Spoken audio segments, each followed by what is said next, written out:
Ladies and gentlemen, the judge just read you the preliminary instructions. That is the law that is to guide you as you listen to the evidence in this case. And what I'm going to ask you to do now and ask you to do at the end of trial is two things. And they're two things that the judge just mentioned during those instructions. Use your common sense and search for the truth. That is your job. Over the course of the rest of this week and into next week, you are going to hear testimony from the witness stand. You are going to see exhibits.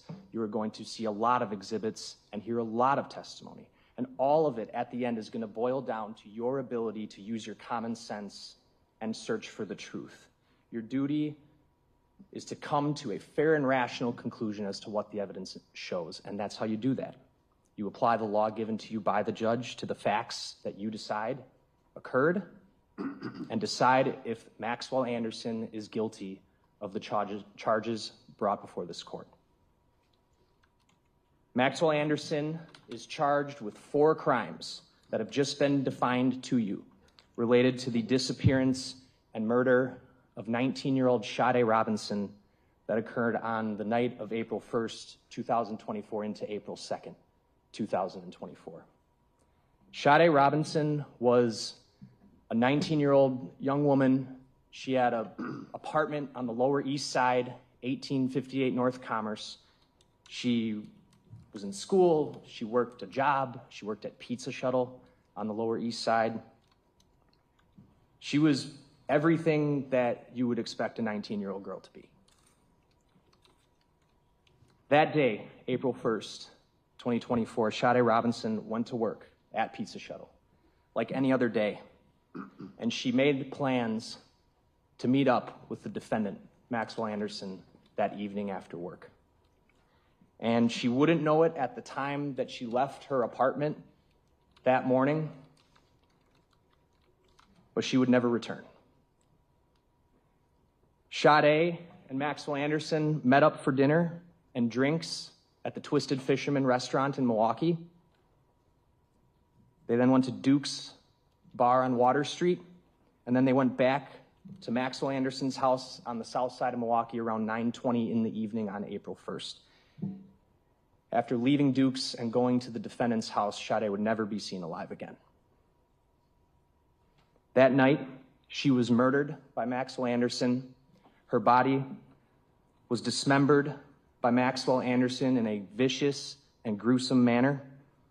And then Maxwell Anderson attempted to make her disappear from this world by discarding her body into body parts into Lake Michigan, and then taking her car and burning it behind an abandoned building near 30th and Lisbon.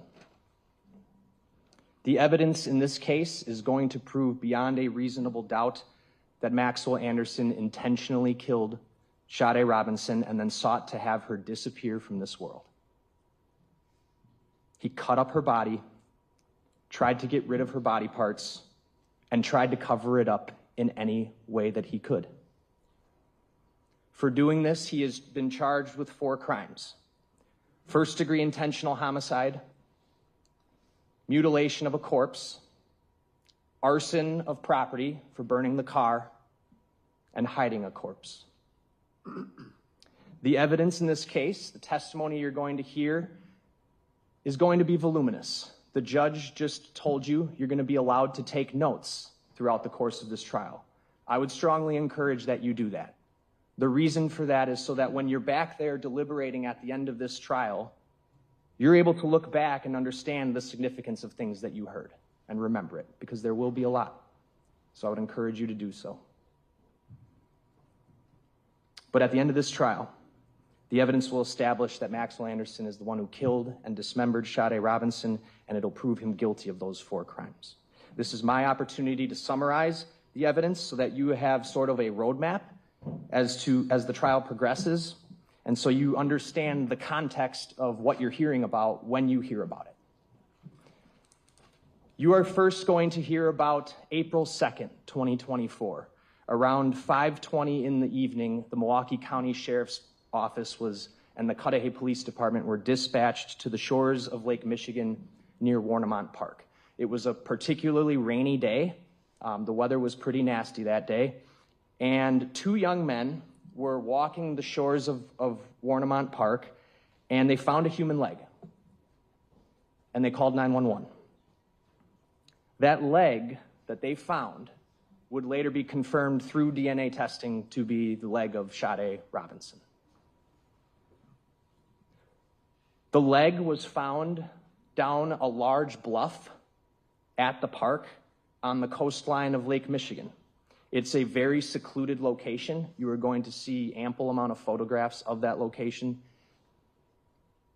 And investigators searched that area north and south of there significantly, thoroughly, but found no other human remains at the park. Now, this park and this location is near the Cudahy Water Department. Investigators also discovered that on April 1st into April 2nd, a vehicle had been used to ram the Service Gate Road near the Cudahy Water Department pump house. This is right next to, about 100 yards away from where the leg was found on the coastline. The Cudahy Water Department personnel reported this actually the morning of April 2nd, prior to the leg being found. Notably, where this gate was smashed, this gate takes you essentially down a service road that goes right down to the shoreline where this Cudahy Water Department pump house was located. And recovered right where this gate was smashed were pieces of a dark blue Honda Civic, 2020 Honda Civic. Sade Robinson had a dark blue 2020 Honda Civic. The pieces of that Honda Civic were recovered from that location. They were ultimately determined by an analyst from the State Crime Lab that they were not just from any Honda Civic, they were broken off of Sade Robinson's Honda Civic. Video was recovered from the Cudahy Water Department and the surrounding area. And the video showed that near the location of this gate, a dark blue vehicle, Sade Robinson's Honda Civic, entering the park and entering that service road where that gate is at 2:53 a.m. on April 2nd. The vehicle remains down that service road, and there's only one way in and one way out, down that service road for about an hour and a half, and departs that very same service road at 4:32 a.m. on April 2nd. Additionally, on April 2nd, just hours after that car departs the park, at 7:30 a.m., Sade Robinson's Honda Civic was intentionally set on fire behind an abandoned building near 30th and Lisbon. Later that day, April 2nd, 2024, Sade Robinson was reported missing to the Milwaukee Police Department. Friends and family, friends who knew she hadn't shown up for her work shift on April 2nd at Pizza Shuttle, hadn't heard from her, reported her missing. Police followed up. They checked her apartment at 1858 North Commerce Street. She wasn't there. No real signs of what happened. Police would then follow up on the missing persons report, speak to several family members and friends, and discover that she had gone on a date the evening of April 1st, after her work shift. They also learned what her phone number was, and they learned from her family and friends that she had an app called Life 360. Life 360 and the phone number, with that information, police obtained phone records from Verizon Wireless, the wireless company that serviced Sade's phone. And those phone records from Verizon Wireless and the records from Life 360 provided very crucial information about Sade Robinson's activities on the evening of April 1st and her whereabouts. Notably, the police discovered a text message conversation between Sade and a phone number that the police would later learn belonged to Maxwell Anderson. The text conversation showed that Sade and Maxwell Anderson were planning to meet at the Twisted Fisherman that evening to get food, and indeed did meet around 5:15 p.m. on April 1st. Additionally, the records from Verizon Wireless, as I indicated, provided location information for her phone that not only confirmed her trip to Twisted Fisherman, but would provide further location information all the way up until about 4:40 a.m. on April 2nd. Police would follow up at Twisted Fisherman, and then through her phone records, also learning that she had gone to Duke's on Water Street. And they got video from those two locations that confirmed that Sade Robinson and Maxwell Anderson met up that evening, first having dinner and drinks at the Twisted Fisherman, and then they went to Duke's on Water Street to hang out and have more drinks. Through all of that information, the phone data, the videos, investigators confirmed they were at Twisted Fisherman from 5:15 p.m. until 6:24 p.m. And then they went to Duke's on Water Street from 6:30 p.m. to about 9:04 p.m. Videos also confirmed that that evening, Sade Robinson was driving her 2020 Honda Civic, the same vehicle that was used to smash the gate at the Cudahy Water Department pump house. Now, this would be time for me to mention it's a common vehicle, Honda Civic. Everyone's heard of one. But it does have distinct features. Honda Civics have sort of distinct features that are going to be worth noting when we go through the evidence in this case. Hers was dark blue. It had a sunroof. And particularly 2020 Honda Civics had these unique sort of C-shaped lights in the rear. And you're going to see those. All features that are noticeable on video, which will become important. At 9:04 p.m., Sade Robinson and Maxwell Anderson left Duke's together. And they left Duke's and got into Sade Robinson's Honda Civic. Sade was driving. Maxwell Anderson was riding passenger. Just the two of them. The phone location information from both Sade's phone and Maxwell Anderson's phones, as well as other surveillance videos that you'll see from downtown and the area near Maxwell Anderson's residence on the south side of Milwaukee, confirmed that they drove from Duke's on Water to Anderson's residence. They arrived at his residence around 9:24 p.m., and you will see video of Sade's car arriving at his residence, driving right by the front of his house and then into the alley. At the exact time, her phone location information is showing her phone arriving at his residence. Sade's phone remains at Maxwell Anderson's home up until about 12:45 a.m. on April 2nd. There's a video from across the street from Maxwell Anderson's home that shows silhouettes and movement in Maxwell Anderson's residence for the intervening about 3 hours. The time she gets there, the time her phone shows that they got there, up until about 12:45 a.m. Consistent with Maxwell Anderson and Sade being there. That video from across the street, beginning about 11:24 p.m., all the way up until about 12:45 a.m. on the 2nd, shows some movement beginning in the side yard near where the back door is, where he would come out and go in. That stops around 12:45 a.m. And any human movement that you can see in the upper window stops at 12:45 a.m. Also occurring right after 12:45 a.m., Sade Robinson's phone location information begins to show her phone moving away from Maxwell Anderson's residence, where it's been stationary since her car arrived there around 9:24 p.m. Now, this is a very crucial time in the timeline. And this is where the phone location information that investigators got from Verizon Wireless and Life 360 becomes extremely important. What occurs beginning just after 12:45 a.m. is that the victim's phone moves away from Maxwell Anderson's residence and begins to travel to various locations throughout Milwaukee County for the next few hours. And investigators were able to follow essentially a trail of videos where the victim's phone was showing her phone was at various times. From 12:45 a.m. all the way up until the approximate time her phone goes off the wireless network at 4:40 a.m. This is the time where that unique look of that Honda Civic is going to come into play for you all. You will see investigators followed where Sade's phone appeared to travel to and recovered videos around the county confirming that her car was traveling in those exact areas at those exact same times.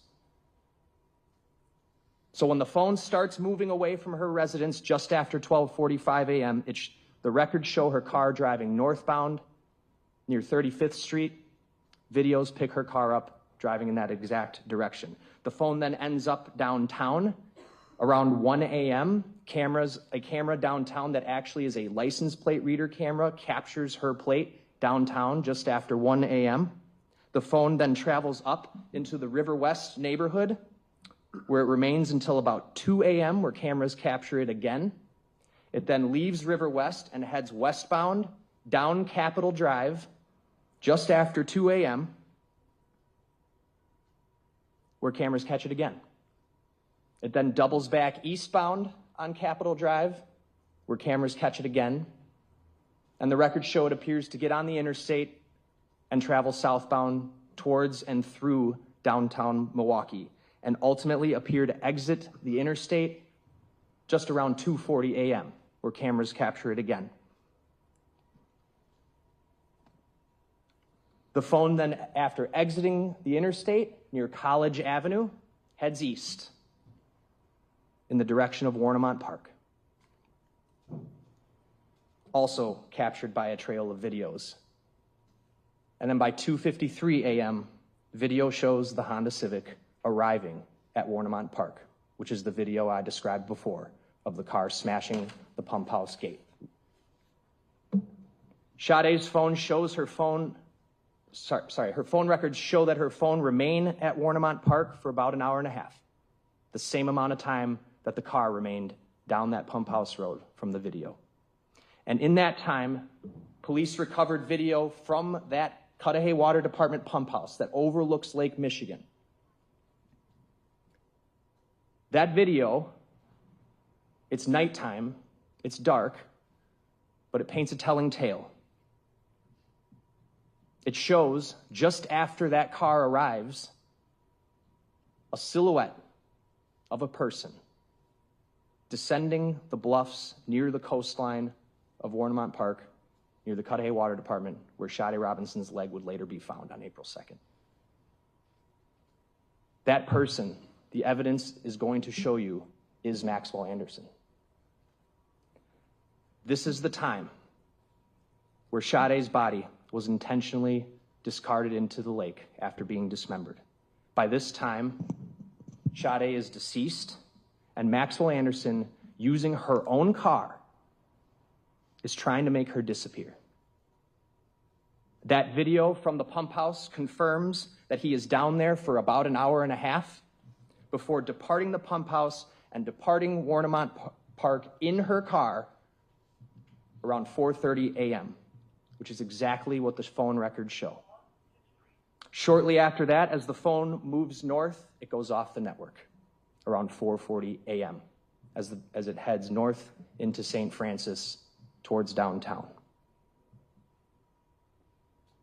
Now, investigators also canvassed heavily near the area of where Sade's car was burned, way over on 30th and Lisbon on the north side of Milwaukee. And they also located a trail of videos from this location, picking up around 4:50 a.m., 10 minutes after Sade's phone appears to go off the network. And her Honda Civic is again picked up on those videos in the exact amount of time it would take to drive from where her phone went off the network to the location it's picked up on camera. That trail of videos shows her car, her 2020 Honda Civic, circling around the part of town where her vehicle would eventually be set on fire at 7:30 a.m. The Honda drives around from about 4:50 a.m. to 5:19 a.m., after which it is picked up next on a camera near a playground at 31st and Galena at 6:50 a.m. This is 1 1/2 blocks away from where her car would later be set on fire. The vehicle drives around more before pulling into the alley where it's set on fire.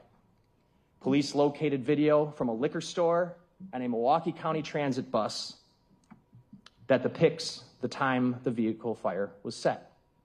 Now, you're not going to see it because he parked the car behind this abandoned building that did not obviously have functioning cameras. But these two videos show something crucial. They show two women walking down Lisbon Avenue who all of a sudden stop and begin to act in distress as they are clearly watching something disturbing happen. They are watching the fire being started. They are clearly shocked. They are clearly bothered on the video, which has audio. And right after they see this, a white male walks away from the area where the fire was set as one woman points at him and yells to the passing traffic, "He did that, call the fire department." You will see this white male on video. You will see the distinct clothing he's wearing as he's walking away from Sade's burning vehicle. He's got a dark gray hooded top. He's got dark pants, shoes with white soles, and he's wearing a large camouflaged backpack that appears to be very full. Police are able to follow an additional trail of videos of this person, the person walking away from her burning car. That trail of videos will show you that the person who lit Sade's car on fire at 7:30 a.m. boarded a Milwaukee County Transit bus on 35th and Lisbon at 8:12 a.m. And when that person gets on the bus, you will see their face clear as day on the bus camera video. It is him. It is Maxwell Anderson.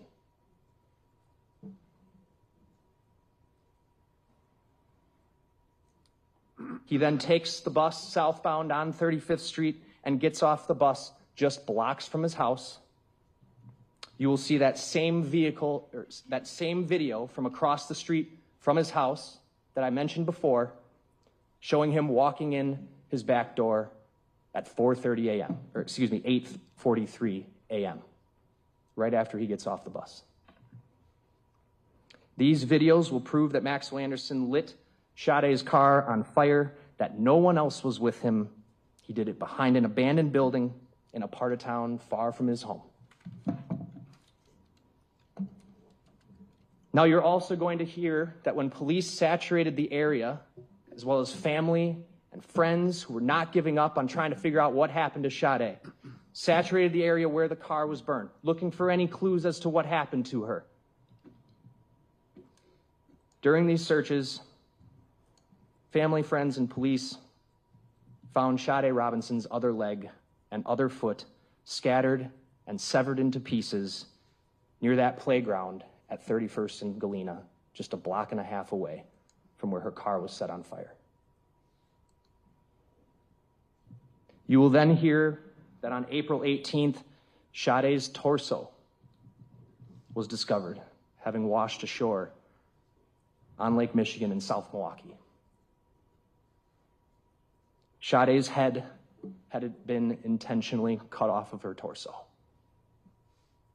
Both of her legs intentionally severed from her torso. Her right arm intentionally severed from her torso.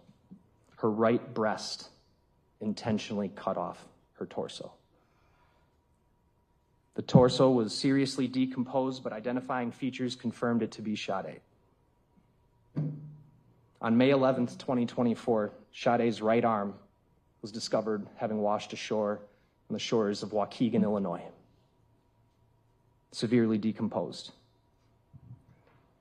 You will unfortunately see images of these body parts which make it clear that Maxwell Anderson intentionally decapitated Sade Robinson, intentionally cut off both of her legs, cut off her left arm, intentionally cut off her right breast, which has never been found, and intentionally cut off her head to date, which is still missing and has never been recovered.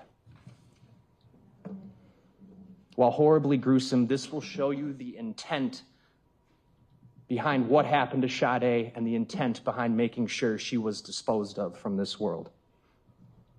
By April 4th, Maxwell Anderson was arrested by the Milwaukee County Sheriff's Office, and you are going to hear that his cell phone was recovered from him, confirmed to be the same phone that Sade was texting on April 1st, the last text conversation Sade would ever have.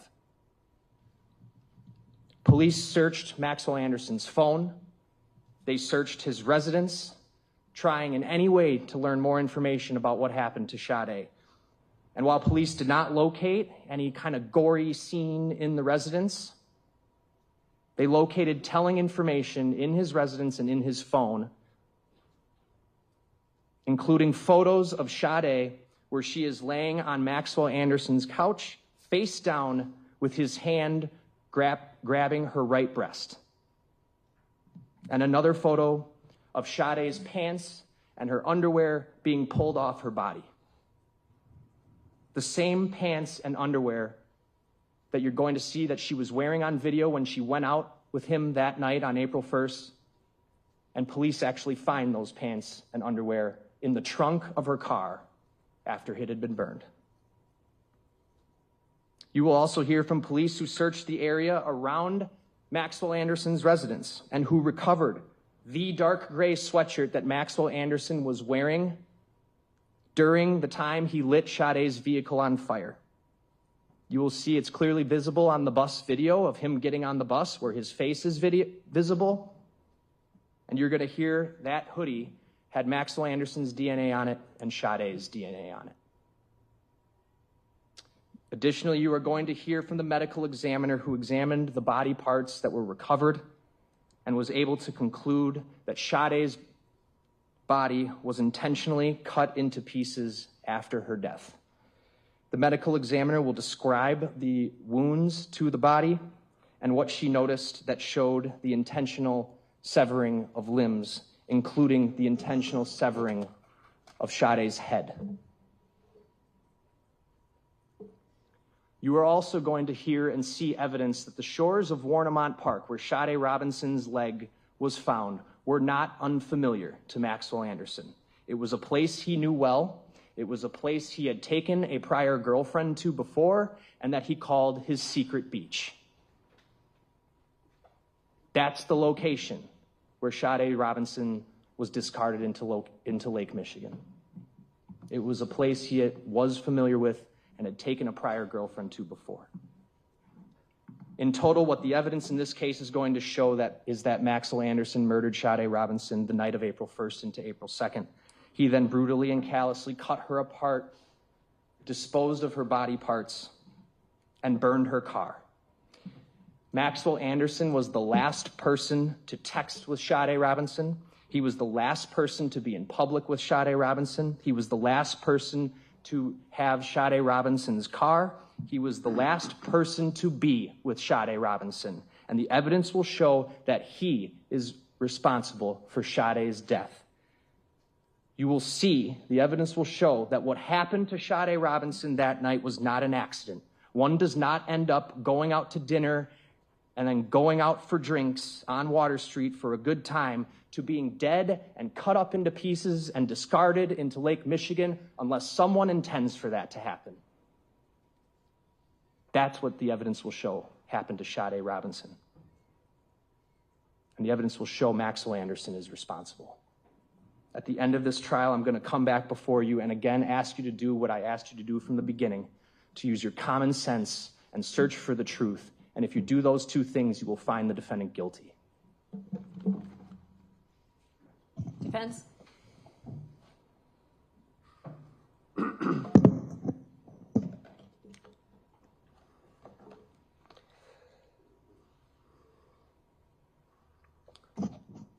Good morning.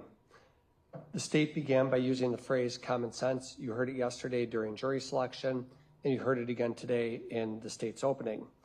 And they're using the phrase common sense because they want you to ignore the mountain of reasonable doubt that exists in this case. I want to start by telling you guys that much of what Mr. Vance Curzan just talked to you about, we don't dispute. So a lot of this trial isn't in dispute. The timeline, the fact that Max met Sade Max had met her, went on a date with her, that they went to the Twisted Fisherman, that they went to Duke's, that they were out together that night, that they went back to Max's house. None of that is in dispute. The fact that body parts wash up at Warrimont Park, the fact that body parts are found at 31st and Galena, the fact that those body parts belong to Sade, nobody here is disputing any of that. It's horrible what happened to Sade. It's horrible. Nobody deserved that. And what the state wants you to do is use the emotion of that along with this phrase like common sense and use that emotion to convict Mr. Anderson. But I implore you in this trial, your most important job as jurors is to study the evidence closely that's introduced by the district attorney's office. We have no burden of proof. Max is not required to prove anything. The entire burden lies here and rests here entirely on the district attorney's office. And it's the highest burden in the land to marshal together, to put together enough evidence to bring to you to show that Max killed Sade and that he committed those other crimes. There are a few pieces of evidence that the state will rely heavily on. Max near the scene of the car, Max when it's burning, Max being the last person to go on a date with Sade. And that's frankly why law enforcement zeroed in on Max. You are going to hear that the amount of law enforcement resources that were spent in this case by the Sheriff's Department, the Milwaukee Police Department, the FBI, the amount of resources that were spent on this case, I think is probably unparalleled in Milwaukee history. The amount of money and time and effort that was put into collecting video evidence, to searching Maxwell's home, to interviewing coworkers, interviewing people that might know him, an immense investigation. And the state knows that there are serious holes in their case. They know it.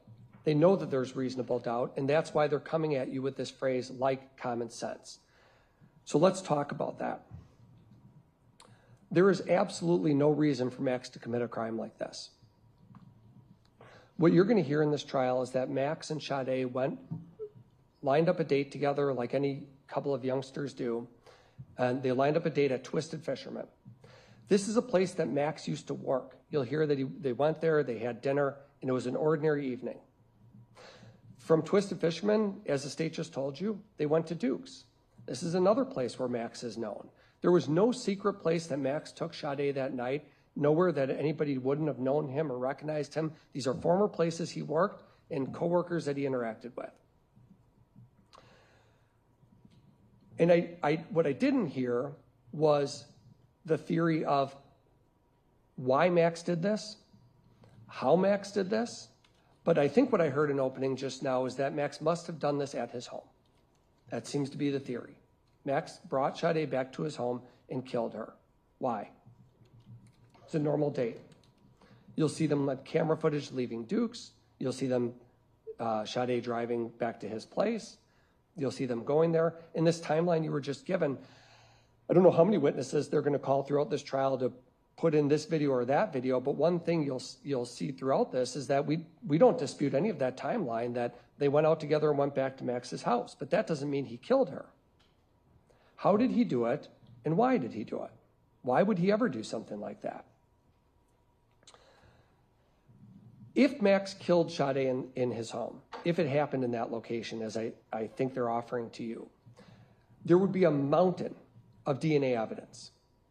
There would be blood. There would be some form of DNA. And I listened carefully when I heard the state's opening, because yes, it's gruesome. Yes, it's horrible.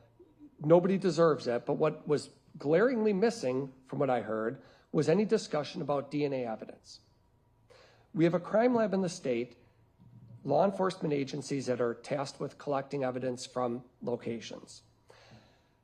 I believe the theory that you're being offered today is that Sade was killed at Maxwell's house. What you'll hear about Max's house, I want to tell you a couple of things they didn't tell you. One is that the house is a duplex, upper and lower. There's a stairwell you can enter through the side of the home. If you go in the stairwell, there is a lower unit that has a tenant, if you will, a tenant who lives on the lower level. His name is Pete Warmington. You'll hear his testimony in this trial. Max lives upstairs. And the two of them went to that unit, that house. Pete Warbington, who's home on the lower level, is there that night. You will hear that Mr. Warbington is a self-described or self-professed light sleeper. I think one of the things he had said to the police is, even if one of Max's dogs is chewing a bone on the floor, he would even hear that and send messages to Max, your dog is chewing a bone, you're keeping me up, you're bothering me. He's a very light sleeper guy. And what Pete Warbington will tell you is that he was home, he was there that night, there was no struggle, there was no fight, there was no horrific event, argument between Max and Sade, but this is a downstairs tenant who can hear even the TV playing. He doesn't hear a thing, nothing. No struggle, no indication whatsoever that a murder is happening or happened upstairs. There's a common basement they share, but many of you can picture the type of home I'm describing, I'm sure. You walk in the door and it's a small stairwell that goes upstairs. So presumably their theory is that Max killed Sade upstairs. They didn't say it, they're suggesting the home, but upstairs, or maybe the basement is their theory. Either way, law enforcement pulled everything from that home. They searched it not once, but twice, 2 separate searches. You will also hear, by the way, that because of the publicity this case generated, other people had access to that home, social justice people who were riled up online, who showed up at the home, entered, put up banners, entered the home, had access to the area. You'll hear about that too. But law enforcement, for sure, searched the home twice. They didn't find a murder weapon. What weapon was used to kill Sade? They didn't find any of Sade's blood. With all the samples they took throughout that entire house, every comforter, bed sheet, tabletop, wall, none of it has Sade's DNA, blood or DNA. And then I think the theory is that Max drove Sade's car and dismembered her. That Max did that. With what instruments? And you'll hear from medical examiners in this case, that at least one medical examiner who will testify about the sheer force that would be required to remove human limbs. That's no easy task. It's not the kind of thing that you do with a little Swiss Army knife. It's the kind of thing that you do with things like bone saws that they use in autopsies, no evidence of which Max has ever been in possession of or ever researched anything. They looked at everything about Max. Internet history, text message history. His text messages with Sade weren't deleted. They looked through his search history. Has he researched how to cut up a body or how to kill someone? No, absolutely not. No evidence of that. You would expect that if she died at his house, as they are suggesting, that there would be blood and DNA in that home. Another thing that wasn't mentioned in opening. At Warmont Park, Sade's body, as you heard, a leg wash is located at Warmont Park. As law enforcement was looking through that area, they found bloody gloves. Now, these gloves played a central part in law enforcement's investigation because those gloves are sort of the quintessential evidence of a dismemberment or a murder. They have blood on them. They're plastic, sort of what you can picture, plastic gloves that you would wear. They're the clear type. And law enforcement, what they do is they try to determine, because they're certain you don't find bloody gloves near the scene, very close proximity to a leg. Certainly these gloves play some role in this crime. And so they look for any connection between Max and these gloves. They go to a place he volunteered at. They go to former places where he's worked. You'll hear that Max has worked at various bars in Milwaukee. He was a bartender in the community. In that they looked at these gloves, these bloody gloves that were found by the leg, in that these gloves did not have Max Anderson's DNA on them. None. 1 in a quadrillion, or whatever the statistics are. They're not ever anything that he wore. And with respect to Sade's DNA, it's uninformative. Could be, could not be. Not able to rule it out. And not once do these gloves ever connect to Max, ever. Now, person that's seen him wear gloves like this, they don't match with the place he volunteered at. They don't match at any of the restaurants and kitchens that he's worked at. No connection.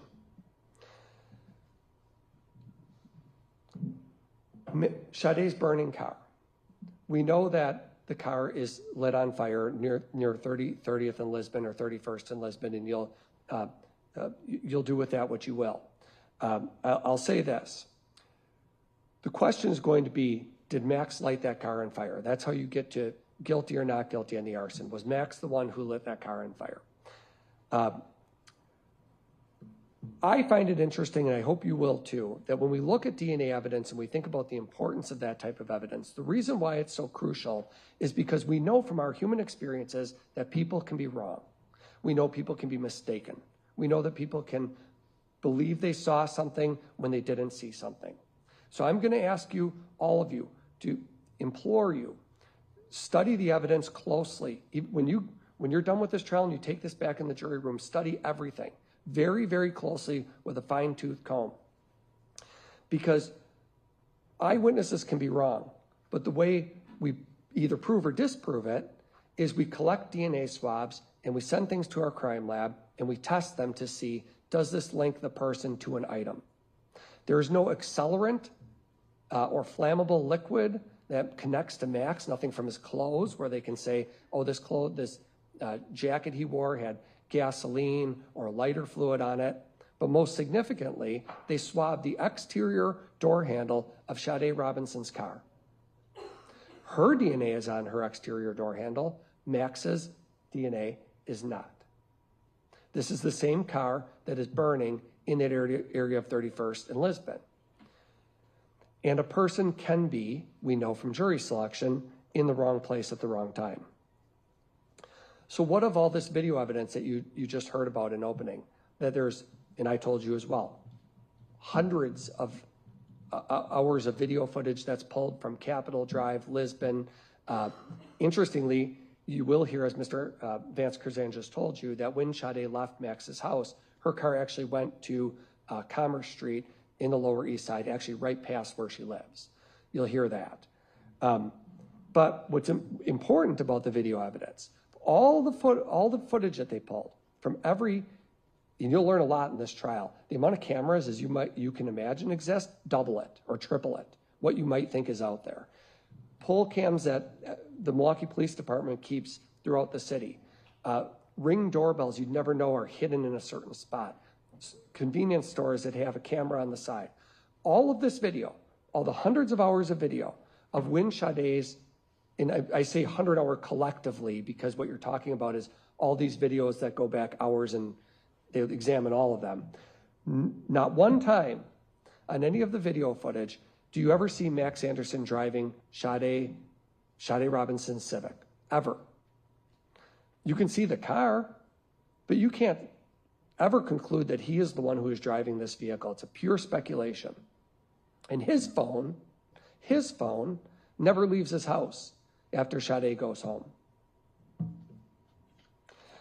What would one expect to see after an offense like this? What would you expect to see happens with Max Anderson? Perhaps changes in one's appearance. Perhaps they flee town. Perhaps they're acting different and nervous and unusual at work. Nothing changed with Max Anderson's routine after he and Sade had their date together. Continued to go to work.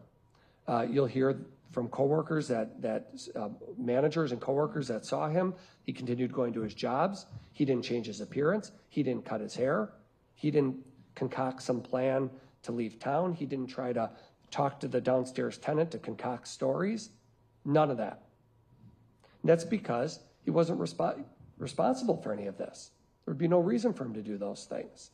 And when law enforcement did their investigation and began looking into things and looking for her blood and looking for her DNA, they were presented with the fact, and looking for Max on video driving her car, they were presented with the inescapable fact that all of it excludes him. And that's why you hear a phrase like common sense in voir dire and now. And I'm not telling you to ignore common sense, to be clear, not what we're saying. But when they emphasize a phrase like search for the truth, use common sense, it's at the exclusion of an equally, if not more important phrase, proof beyond a reasonable doubt. Justice sometimes is hard to administer. Finding Max Anderson not guilty because there is reasonable doubt is your duty, as hard as that can be in cases where we know that they're particularly gruesome. But Max had nothing to do with these crimes. And the law says it's not enough for him to look guilty or maybe be guilty, or there's a few bad things that look bad. They have to prove it beyond a reasonable doubt. And when you, as jurors, start to go into the jury room and examine these pieces of evidence, you will be confronted with nothing but reasonable doubt, and your duty is to return a not guilty verdict. Thank you.